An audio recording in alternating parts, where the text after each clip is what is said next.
Hey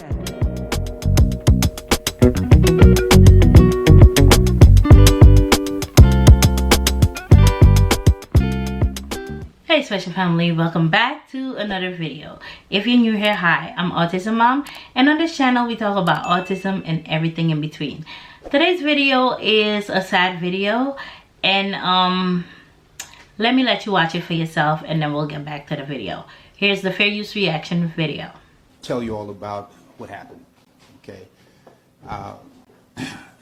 on July the 9th 2023, just a few weeks ago, Jessica and Travion, they were excited. She was 37 weeks pregnant at that time, and they were really looking forward to the delivery of their firstborn child. Her water broke at about 10 o'clock in the morning on the 9th. Appropriately, she went over to labor and delivery over the Southern Regional. They admitted her and put her on an IV and gave her some medicine to basically progress the delivery. She labored for about 10 hours, and then probably around 10, or strike that, about 8:40 in the evening, she was fully dilated, and they told her to start pushing. Well, during the course of the pushing, the baby stopped descending. There's something called a shoulder dystocia, fancy word for saying that the baby's shoulders could not fit through the pelvic girdle. It got stuck by the bone there in the pelvic girdle. That was recognized, and what wound up happening after that is just brutal. Dr. St. Julian came in, and she, in the process of trying to deliver this baby, pulled on the baby's head and neck so hard and manipulated them so hard that the bones in the baby's skull, face, and neck were broken. When Dr. St. Julian finally took Miss Ross to the operating room for a C-section, cesarean section, where they cut the belly and deliver the baby through the abdomen, when the womb was open, the feet came out, the body came out, and there was no head. The head was stuck in the vagina, and the head subsequently was delivered vaginally. The baby had been decapitated. Dr. St. Julian was grossly negligent for applying ridiculously excessive force on the baby's head and neck. Dr. St. Julian and the nurses at Southern Regional Medical Center, they were grossly negligent for not getting the help of the on-site in-hospital OB in a timely manner. They have a hospitalist obstetrician who's there on site. And when doctors have problems with delivery, the first thing you do is call them and you get help. You get another perspective, another angle. This was not done in a timely manner, negligently. And then also, the nurses at Southern Regional Medical Center were grossly negligent for failing to advocate and insist in other capacities that Ms. Ross got a C-section quicker, sooner, in a more timely manner. So those are the allegations that we claim in this suit. We just filed it. We're going to be very aggressive with the discovery. We're going to put all of these people who were in the room under oath and find out what they have to say specifically about what happened that tragic evening. That is the essence of our suit. That's the essence of the press conference, and we're going to open things up for open things up for question right now. Have you spoken with the hospital? I mean, why do you think they tried to cover this up?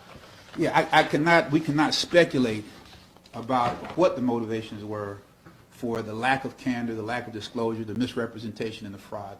We will find out because we're going to put everybody under oath, and they're going to swear, and they're going to tell us what they were thinking. We don't know. How long did it take Jessica and everyone to learn what happened to their child? Attorney Lynch, if you would. This is dealing with the fraud and cover-up. The family went in on the 9th for the delivery of the child. They were not notified of what actually happened until the 13th, a few days later. And that was from the medical examiner? That wasn't No, from the that was from the funeral home. That was from the funeral. Yes. Can you also speak to the fact that they were not allowed to hold their child? Yes, they were not allowed to hold their child. The hospital basically said, hey, well, we can't let you hold the child. We can, and my understanding is that they, at one time, did not want them to see the child. But what they did, the hospital wrapped the child up very tightly so that they could not see what actually happened, and that they were able to see the child behind the glass. And let me be more specific.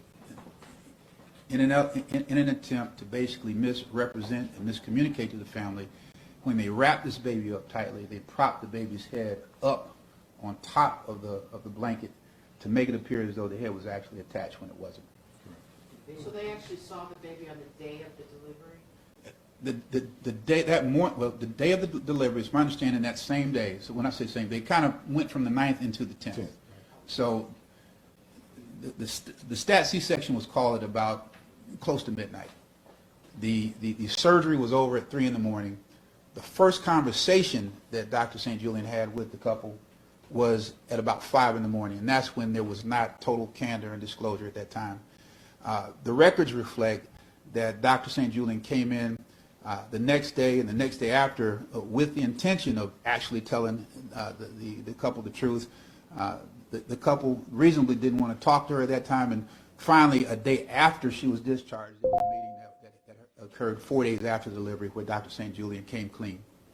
Just for clarity purposes, can you kind of go through the timeline of when the birth happened or the C-section, Sure. when they learned their baby did not make it, and then when they learned what actually Okay. happened? And all of this is in the complaint, in the facts, but And can you step closer to the... yeah, all of this is in the complaint and it's in the facts, but the water broke at about 10 in the morning.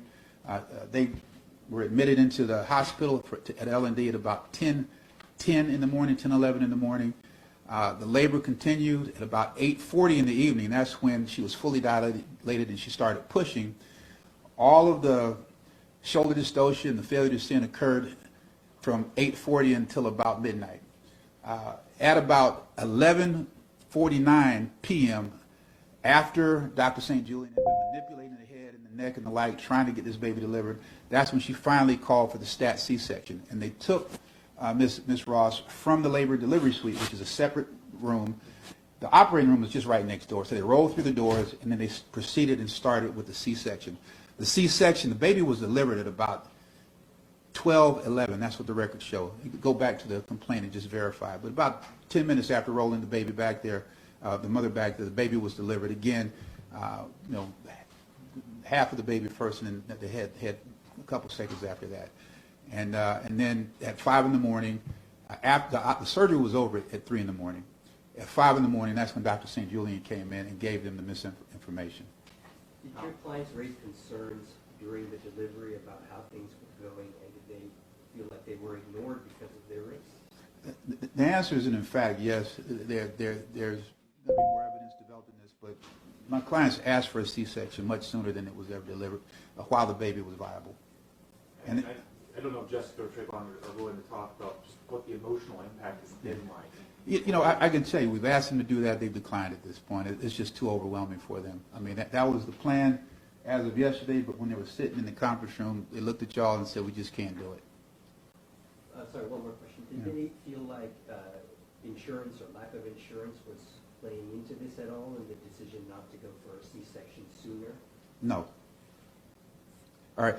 My law partner, Keith Lindsay, just has conclusionary remarks. Thank you, Ron. Thank all of you for coming and attending this most important story.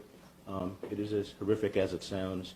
We're happy to email copies of the complaint to each and every one of you. We'll get with our paralegal Alexis for that.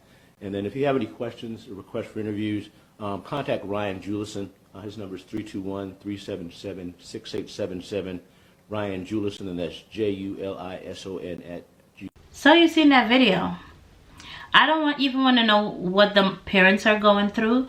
They're young parents. This is their first child. And for them to just stand there and give this press conference is already showing the courage that they have, and then that they want justice for their child, as they should. It is hard to even think what is going through the mothers and, well, the parents' state of mind at this moment, because that is the worst experience you can ever have. And it's her first child. And then the worst part is they try to cover it up. Cover it up. Usually when you have a baby, your baby's handed to you. They didn't even have that experience. It was a whole mess altogether. I want to give my condolences to the mother and the father. I hope you get justice for your baby.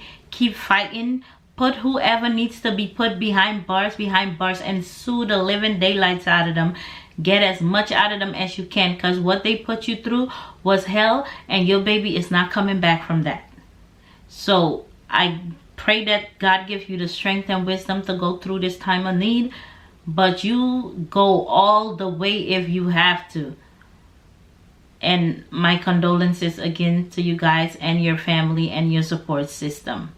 Let's go to the comment section and see what the commenters had to say. First commenter says, there ain't nothing, and I mean nothing, anybody can say or do to take this family pain away. I am speechless. I was speechless too. Like, I had to listen to it twice.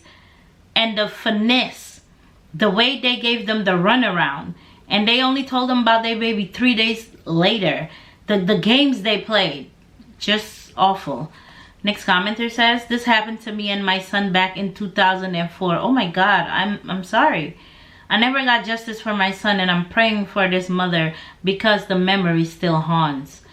I'm praying for you too, Mom, and my condolences to you, and may God give you strength too in this time of need. Next commenter says, jail and lawsuit. This is so heartbreaking and traumatic. I agree. Next commenter says, wow, like just listening to this makes me want to cry. I hope they get justice for their baby. Next commenter says, I hope this mother and her family take this hospital for everything they have. I second that. Not that any amount of money could make it, but make up for the loss of their child. If you would like to follow this creator, this is where I got it from. Let me know in the comment section below what you think about this video, and I'll catch you in the next one. Bye.